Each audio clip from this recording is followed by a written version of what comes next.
Hey guys, welcome back to the channel. This is the new ride. Pontiac Solstice GXP with a 6-speed ASIN manual transmission. We'll get more involved here as the channel goes on and as I get this car back home, but I just essentially want to get this car back home. Dad is following me in the Volt. I'm amazed right now at how A, nice this car drives, and B, how fun it is to drive, and C, how the turbo kicks in. But we're gonna get this home. I have to drive through Twin Cities traffic, and it looks like there's rain on the horizon. So what I want to do is get this home and do a first drive review on it. But anyway, Pontiac Solstice GXP. I am really excited for this car. I am excited to drive this a lot and shine it up, make it look nice. It's really going to be great. All right, we are just setting off in the Pontiac Solstice GXP here. And I do have to say, this is an extremely small car. But with small cars comes a small engine. But this engine here, this 2-liter turbo, really packs a nice punch. You're dealing with 260 horsepower, 260 foot-pound of torque here. My apologies. And it really does have some get up and go. I think 0 to 60 in this model is 5.3 seconds, equipped of course with the automatic. In the manual it is a little bit slower, but I do have to say I really enjoy this Pontiac driving.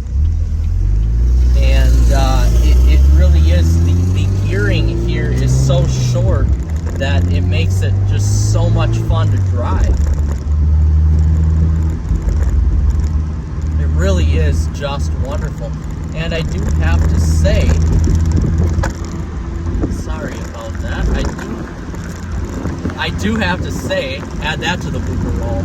I do have to say, for about the 5th time, this isn't overly harsh.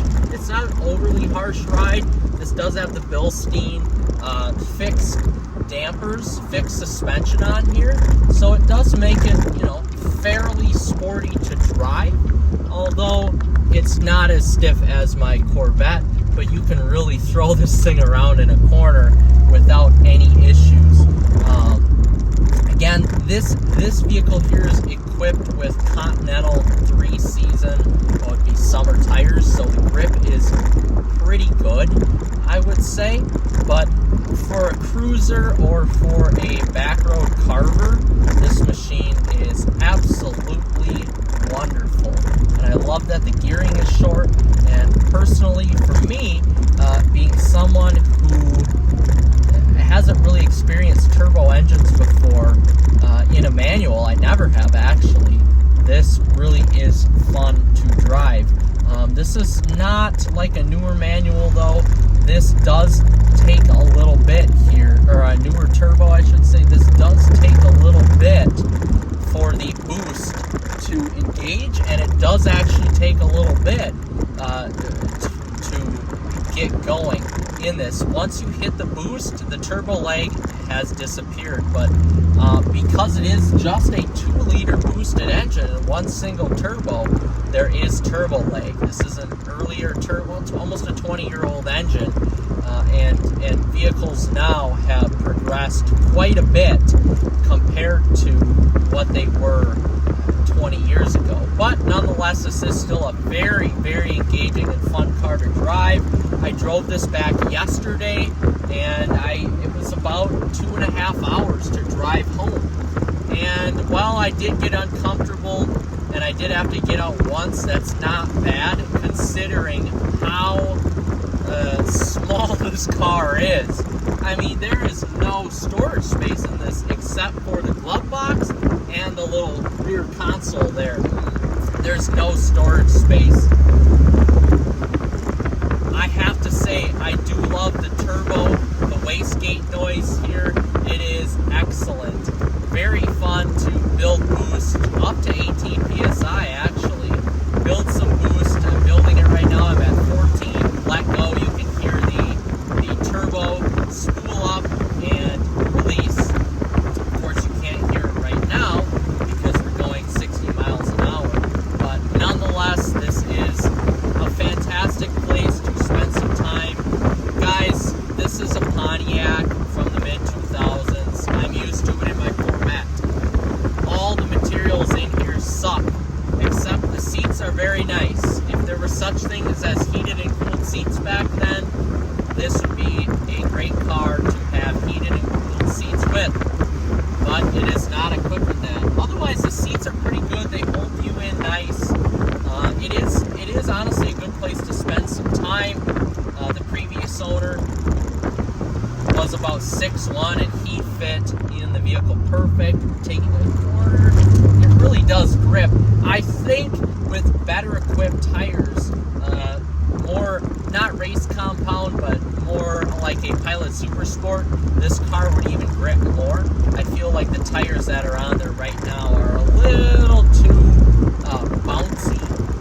The compound is a little bit more soft than what this car needs, but nonetheless, it still does grip, and it's not such a punishing ride that you can't deal with it. I mean, especially in northern Wisconsin roads here, where most of our roads suck. This is a really good place here to spend some time, and tires do make a difference in that. I love how short the gearing is in this. It really makes it a comfortable cruiser, but it really makes it fun to drive when you are going, 40 miles an hour. As where a Corvette, Challenger, stuff like that, you have to be going higher speeds in order to enjoy the vehicle. AC is very cold. Like I said, the touches in here aren't anything special. It is what it is. We're going to take another corner here. It holds good, and the traction control, there is a competitive mode, which I am going to try, and there is a competitive mode that essentially helps with throttle response and traction as well. Here we go. Oh yeah. Oh my goodness, this is a great car to toss around in the corners. Oh my goodness. It is not as buttoned down as an ND2 Miata. I have driven those before, and they are wonderful, wonderful vehicles. But the speed you get with this over the Miata really makes it honestly, for me, I wouldn't say a better car, but a different, better experience. I think the traction control on here for being a mid-2000s vehicle lets you have enough play, but doesn't totally kill the power. It really makes it a joy to drive, for sure. The boost in here is definitely a different experience. I have to caveat, the most recent boosted engine that without electrification, besides our Jeep 4xe, which is electrified, the most recent boosted engine I have driven is a Mercedes-Benz GLE, our Mercedes-Benz GLE 43, with the 3-liter V6 that had 0 turbo lag. It was tremendous. So it's a little different with this LNF engine from GM that does have that boosted engine in it. Here we go.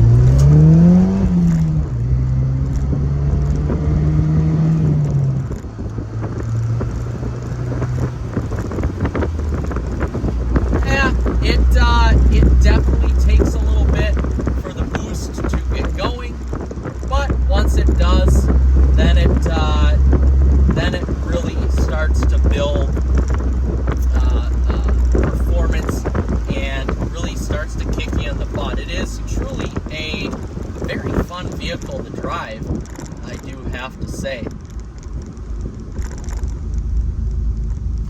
All right, coming up to a stop here.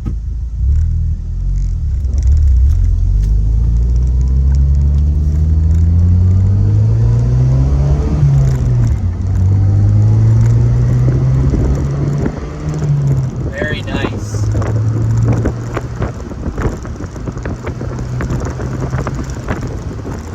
Yeah, so this is a great car to drive around in, and I've been very happy with the performance so far. It has been a blast to drive. Apparently my camera does not like the car though.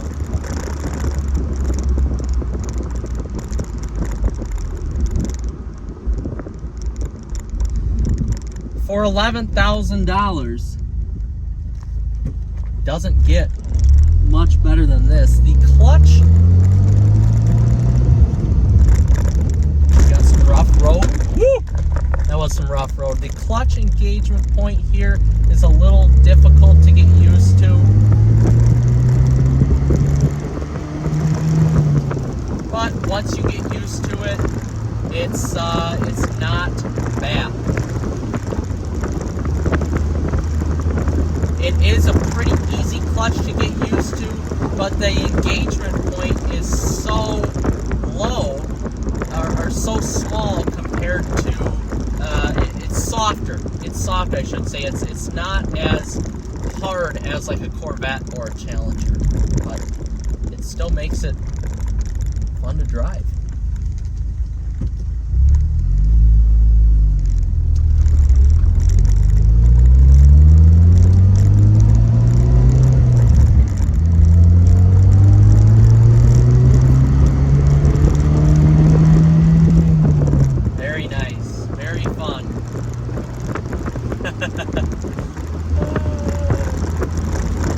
But first review here, I am impressed with the vehicle. I'm very glad that I got it, and I am looking forward here to putting some miles on this and really enjoying it. The ride back was really fun. The turbo is definitely something to get used to, but it is fun, and I have to say I am impressed with the vehicle. So with that being said, guys, like and subscribe if you want more content with this Pontiac Solstice. I sure am enjoying the heck out of it here.